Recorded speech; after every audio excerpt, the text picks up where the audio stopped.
It's always sad to say goodbye to Udaipur. It is certainly one of our very favourite places. But this day was a very exciting day for us because we were flying to Delhi to meet Skye, and we introduced him to Delhi with this traffic. We made him sit up front with the driver, who seemed like he was in on the deal. He was one of the best, worst drivers I've ever met. He weaved through the other vehicles like they were ghosts and split lanes all the way from Delhi to Timbuktu. It was perfect. And he got us to our beautiful little haven of a B&B in record time. That evening, we went to Hauz Khas for dinner. We could have spent our entire time in Delhi chilling at the B&B, which was full of interesting knickknacks and lovely personal touches, chatting to our host Parvez, who was fascinating and a fountain of knowledge. But we had places to be and people to see. We went through Chandni Chowk on a bicycle rickshaw, which you will see. Next time we go to India, I am going to go through Chandni Chowk on my bipedals, just walking through Chandni Chowk, because I think that you miss quite a bit if you're going through on the bicycle.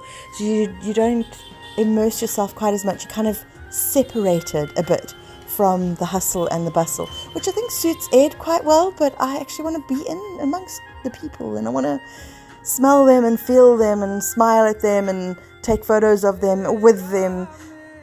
I think that walking through Chandni Chowk will give me more of that feeling. So maybe I'll send Ed ahead on the bicycle rickshaw, and then I'll just walk through an alleyway or two. Especially these ones with the lovely colours. We're travelling again through all the bright pretty colours. And the spider web of wires above us. It is like a willow tree. I like that, Skye. It's like a willow tree. It looks like a whole bunch of long tree. And it's cool in here. Yeah, no, it's a lot cooler in these narrow streets. After our little bump and grind through Chandni Chowk, we visited the historical Red Fort. Constructed in the 1600s by Shah Jahan, he of the Taj Mahal fame, this fort complex would have been extraordinarily opulent in its heyday, but so much was looted and plundered by invading armies, and so many of the buildings were destroyed by the British after the revolt of 1857. It is still a rather impressive complex, with the striking red sandstone buildings that are interspersed with a few white marble constructions.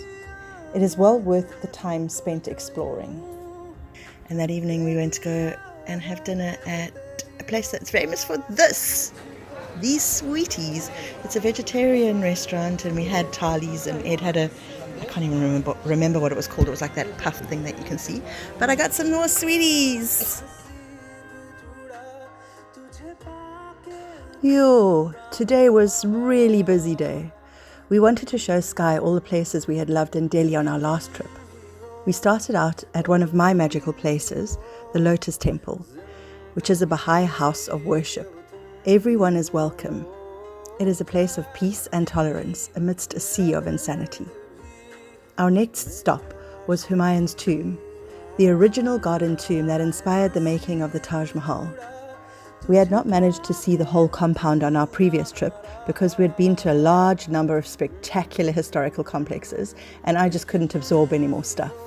However, this trip was different, and we all thoroughly enjoyed spending a few hours wandering around the complex. Skye was getting tired of being in the numerous selfies that I kept taking. The next stop was Ed's magical place, Agrasen Ki Baoli, an ancient stepwell hidden in plain sight right in the middle of high-rise Delhi, a place not dedicated to brave warriors or lost lovers, a place built for ordinary people who used it every day. And if you sit here quietly for a while, you may hear the whispers of those phantoms from long ago just pottering through their daily lives.